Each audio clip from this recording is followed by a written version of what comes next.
இன்னைக்கு நம்ம பார்க்க போற வெரிஃபைட் பி&எல் 7th அக்டோபர். நான் டாடா கெமிக்கல்ங்கிற ஸ்டாக்க பிக் பண்ணியிருக்கேன். 1 அக்டோபர் ஒரு தடவ வாங்குறேன். 3 அக்டோபர் ஆவரேஜ் பண்றதுக்காக வேண்டி வாங்குறேன். 7th அக்டோபர் வந்து இந்த ஸ்டாக்க செல் பண்ணிட்டேன்.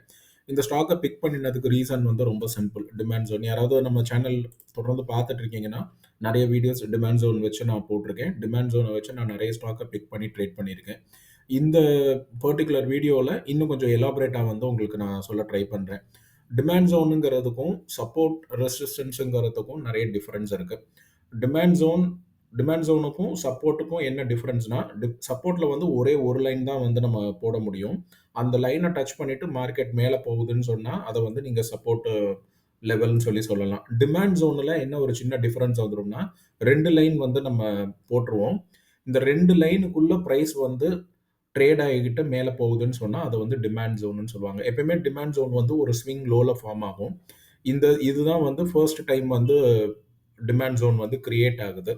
இந்த டிமாண்ட் ஜோனுங்கிறத நம்ம எப்படி சொல்லலாம்னா, ஒரு டிராப் இருக்கு இந்த இடத்துல. இத வந்து ஒரு பேஸ் ஒண்ணு ஃபார்ம் ஆயிடுச்சு. இந்த இடத்துல வந்து ஒரு சின்ன ராலி குடுக்குது. இத வந்து டிராப் பேஸ் ராலின்னு சொல்லலாம். இந்த டிராப் பேஸ் ராலில ஒரு குட்டி பேஸ் இருக்கிறனால, இத நான் டிமாண்ட் ஜோனுன்னு சொல்லுவேன். செகண்ட் பார்த்தீங்கன்னா, இந்த இடத்துல வந்து ஒரு ஃப்ரெஷ் ஜோன் இருக்கு. ஃப்ரெஷ் ஜோன்னா என்னன்னா, மார்க்கெட் பிரைஸ் கீழ வந்துடுச்சு. திருப்பி மேல போகுது. இந்த ஜோனுக்குள்ள ஃபர்ஸ்ட் டைம் பிரைஸ் வந்து டெஸ்ட் பண்ணி பாக்குதுன்னா, அதுக்கு பேரு வந்து ஃப்ரெஷ் ஜோன்னு சொல்லுவாங்க. இதுக்கு முன்னாடி இத மாரி நடக்கல. ஒரு ஜோன் கிரியேட் ஆயிடுச்சு. செகண்ட் டைம் அந்த ஜோன வந்து அத டச் பண்ணிட்டு மேல போகும்போது, அத நம்ம ஒரு ஃப்ரெஷ் ஜோனுன்னு சொல்லுவோம். இந்த ஜோனுக்குள்ள வந்தோம்னா, மார்க்கெட் பிக்கப் ஆயி பிரைஸ் இவ்ளோ தூரம் மேல போயிடுச்சு. தேர்ட் டைம் இந்த இடத்துல பிரைஸ் வந்து டச் பண்ண ட்ரை பண்ணுது. பட் அந்த டிமாண்ட் ஜோனுக்குள்ள மார்க்கெட் வரவே இல்ல. வராம ரொம்ப க்ளோஸரா வந்துட்டு அகைன் வந்து ஒரு ஸ்விங் ஹை இந்த இடத்துல ஃபார்ம் ஆயிடுச்சு. ஸோ டோட்டலா இந்த இடத்துல ஒரு ஸ்விங் ஹை ஃபார்ம் ஆகுது. இங்க ஒரு ஸ்விங் ஹை ஃபார்ம் ஆகுது. இது ஒரு ஸ்விங் ஹை. இத வந்து நம்ம ஸ்விங் லோ சொல்லலாம். இத நீங்க ஸ்விங் லோன்னு சொல்லலாம். இதையும் நீங்க ஸ்விங் லோன்னு சொல்லலாம். இதையும் நம்ம ஸ்விங் லோன்னு சொல்லலாம். ஸோ ஒவ்வொரு தடவையும் ஸ்விங் லோ வைக்கும்போது இந்த டிமாண்ட் ஜோனுக்குள்ள பிரைஸ் வந்துட்டு போச்சுன்னு சொன்னா, அத நம்ம வந்து அடுத்த நாள் ட்ரேட் பண்றதுக்கு நான் கன்சிடர் பண்ணுவேன். ஏன்னா, ஹிஸ்டாரிக்கலா பிரைஸ் எப்பலாம் வந்து டிமாண்ட் ஜோன்க்குள்ள வருதோ, அப்பல்லாம் மார்க்கெட் பவுன்ஸ் ஆயி மேல போனது தான் வந்து நெறைய தடவ இருக்கும். இந்த ஜோன் ஏன் ஃபார்ம் ஆகுதுன்னா, நெறைய இன்ஸ்டிடியூஷன்ஸ் வந்து ஆர்டர் போட்டிருப்பாங்க. ஒரு 4000 கோடிக்கு ஆர்டர் போடுறாங்க. எல்ஐசி, பெரிய பெரிய டொமஸ்டிக் இன்ஸ்டிடியூஷன்ஸ் இல்ல எஃப்ஐஐன்னு சொல்லுவாங்க. ஃபாரின் இன்ஸ்டிடியூஷனல் இவங்கள மாரி எல்லாம் ஆர்டர்ஸ் வந்து 4000 கோடிக்கு போடும்போது, ஒரே இடத்துல வந்து அந்த ஆர்டர் 4000 கோடியும் வந்து ஃபில் ஆயிடாது. கொஞ்சம் டைம் எடுத்துட்டு ஸ்டாகர்ட் பேசிஸ்ல தான் வந்து அந்த ஆர்டர் ஃபில் ஆகும். இந்த டிமாண்ட் ஜோன்ல நெறைய பெண்டிங் ஆர்டர்ஸ் இருக்கும். ஃபார் எக்ஸாம்பிள் 4000 கோடிக்கு போடுறாங்கன்னா, 2000 கோடி ஃபில் ஆயிருக்கும். இன்னொரு 2000 கோடி ஃபில் ஆகாம இருக்கும். மறுபடியும் இந்த பெண்டிங் ஆர்டர்ஸ மார்க்கெட் ஃபில் பண்ணிட்டு மேல போறதுக்கு வந்து பிரைஸ் வந்து ட்ரை பண்ணும். அது மாரி இடத்துல தான் வந்து இந்த டிமாண்ட் ஜோனுக்குள்ள பிரைஸ் வந்து ஃபால் ஆயி போறதுங்கிறது. நான் இத வந்து ரீடெஸ்டட் ஜோன்ன்னு சொல்வேன். ஏன்னா, ஆல்ரெடி ஒரு ஃப்ரெஷ் ஜோன்ல மார்க்கெட் பிரைஸ் இங்க வருது, மேல போயிடுது. இந்த இடத்து வரைக்கும் திருப்பி ட்ரை பண்ணுது. பிரைஸ் மேல போறனால, இத வந்து நான் ஃப்ரெஷ்ஷா வந்து கன்சிடர் பண்ண மாட்டேன். ரீடெஸ்டட் ஜோனா தான் வந்து நான் கன்சிடர் பண்ணுவேன். இந்த ரீடெஸ்டட் ஜோன்ல என்ன ஒரு காஷியஸா நீங்க இருக்கணும் அப்டின்னா, ரீடெஸ்டட் ஜோன் வந்து ஃபெயிலியர் ஆகுறதுக்கு நெறைய சான்சஸ் இருக்கும். நெறைய தடவ ட்ரை பண்ணிட்டு என்னைக்காவது ஒரு நாள் அந்த ட்ரை பண்ணின இடத்தோட மார்க்கெட் கீழ போறதுக்கு வந்து நெறைய சான்ஸ் இருக்கு. ஸோ இது ஒரு ரீடெஸ்டட் ஜோனு. இந்த ரீடெஸ்டட் ஜோன்ல நான் இந்த ஸ்டாக்க பிக் பண்ணினேங்கிறது ரீசன் வந்து, இந்த இடத்துல ஒரு ஹேமர் வந்து ஃபார்ம் ஆயிருக்கு. இது நீங்க நல்லா பார்த்தீங்கன்னா தெரியும். இந்த இடத்துல இந்த கேண்டில வந்து ஹேமர்ன்னு சொல்லுவாங்க. ஹேமருக்கு விக்கு பெருசா இருக்கும். பாடி ரொம்ப சின்னதா இருக்கும். இந்த இடத்துல பிரைஸ் விழுந்ததுக்கு அப்புறம் பையரோட இன்ட்ரெஸ்ட் நெறைய வந்து மார்க்கெட் க்ளோஸ் ஆகும்போது இந்த இடத்துல கொண்டு போய் முடிச்சுட்டாங்க. ஸோ எனக்கு இது ஒரு நல்ல ஆப்பர்ச்சுனிட்டி. ஆல்ரெடி பையர்ஸ் வந்துட்டாங்கங்கிறதுக்கு எனக்கு நெறைய எவிடன்ஸ் இருக்கு. பட் இது ஒரு ரீடெஸ்டட் ஜோனுங்கிறதையும் நான் மைண்ட்ல வச்சு, இந்த ப்ளூ லைன் இருக்குல்ல, ஃபர்ஸ்ட் 2 லைன் வந்து நான் பை பண்ற இடம். ஆரஞ்சு லைன் நான் போட்டிருக்கிறது வந்து நான் ஸ்டாக்க வித்த இடம். இவ்ளோ தான் வந்து என்னோட அனாலிசிஸே.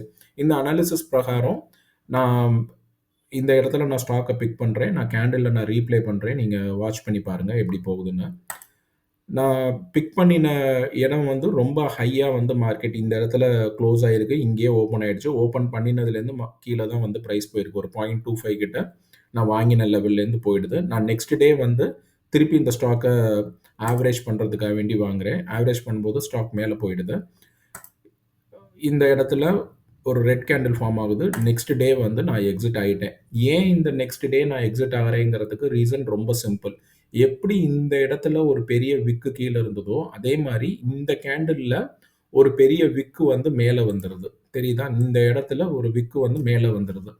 இத மாரி இருக்கும்போது அதுக்கு என்ன மீனிங்னா, இந்த இடத்துல செல்லரோட பிரஷர் ஜாஸ்தி இருக்கு. அதனால இவ்ளோ தூரம் ஹைக்கு போய் மார்க்கெட்ட வந்து கீழ வரைக்கும் குளோஸ் பண்ணிட்டாங்க. ஸோ நான் என்ன ஃபீல் பண்றேன்னா, இந்த ஜோன் வந்து வொர்க் அவுட் ஆகாது. மார்க்கெட் எப்படியும் கீழ போயிடுங்கிற ஒரு தாட் ப்ராசஸ்ல இருக்கேன். ஸோ நெக்ஸ்ட் டே வந்து நான் இந்த ஸ்டாக்க வந்து நான் இந்த 7த் அக்டோபர் அன்னைக்கு நான் செல் பண்ணிட்டேன். நம்ம இந்த இடத்துல பிக் பண்ணி இந்த இடத்துல நம்ம வித்தனால கொஞ்சம் ப்ராஃபிட்டபிளா இருந்திருக்கும். அடுத்த இந்த ஸ்டாக் வந்து எப்படி போகுதுங்கிறத நான் உங்களுக்கு அம் கேண்டில் ஸ்டிக்ஸ் வந்து ரீப்ளே பண்றேன். உங்களுக்கு புரியும். ஒரு 4, 5 நாள் நான் ஒரு 1 வீக் கிட்ட நான் ஓட்டிர்றேன். இங்க தெரியுதா? இங்க வந்து இந்த கேண்டிலும் வந்து ரொம்ப பெரிய விக்கா தான் இருக்கு. மீனிங் விச் செல்லரோட பிரஷர் ஜாஸ்தி இருக்கு. இந்த இடத்துக்கு மேல பிரைஸ வந்து யாராலயும் மூவ் பண்ண முடியல. அடுத்தடுத்த நாள் எப்படி இருக்குன்னு பார்க்கலாம். ரொம்ப நாள் வந்து இந்த டிமாண்ட் ஜோனுக்குள்ளேயே மார்க்கெட் வந்து ட்ரேட் ஆயிருச்சு. இந்த இடத்துல நெறைய பையர்ஸ் அண்ட் செல்லர்ஸ் மீட் பண்றாங்க. அப்படி மீட் பண்ணும்போது பையரோட செல்லர் வந்து ஜாஸ்தி இருந்தாங்கன்னு சொன்னா மார்க்கெட் வந்து கீழ விழுந்துரும். நம்ம ஆல்ரெடி இந்த ஸ்டாக்க வித்துட்டோம். பட் இந்த பிரைஸ் எப்படி போகுதுன்னு மட்டும் நீங்க பாருங்க. இவ்வளோ தூரம் கீழ விழுந்துருச்சு. ஸோ, நான் ஒரு வேள இந்த ஸ்டாக்க நான் ஹோல்டு பண்ணி, இந்த இடத்துல நான் விக்காம வச்சிருந்தா, நான் 15% வந்து ஃபால வந்து நான் ஃபேஸ் பண்ணணும். இதெல்லாம் முன்னாடியே கேண்டில் ஸ்டிக்க ரீட் பண்றதுக்கு உங்களுக்கு தெரிஞ்சிருச்சுன்னா, ஈஸியா வந்து இந்த இடத்துல நீங்க வாங்கலாம். It's not easy. அது டிஃபிகல்ட் தான். பட் உங்களுக்கு ரீட் பண்ணா உங்களுக்கே வந்து புரிய ஆரம்பிச்சுரும்.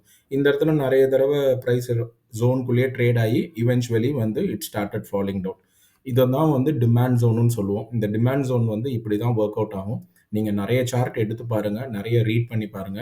டிமாண்ட் ஜோன் எப்படி வொர்க் ஆகுதுன்னு பாருங்க. சப்ளை ஜோனுன்னு இருக்கு. நான் அடுத்த ஒரு வீடியோ அத பேஸ் பண்ணி நான் ஏதாவது போடுறேன்.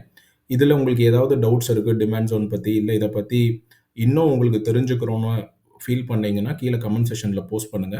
நான் அட்ரஸ் பண்றேன். Thank you.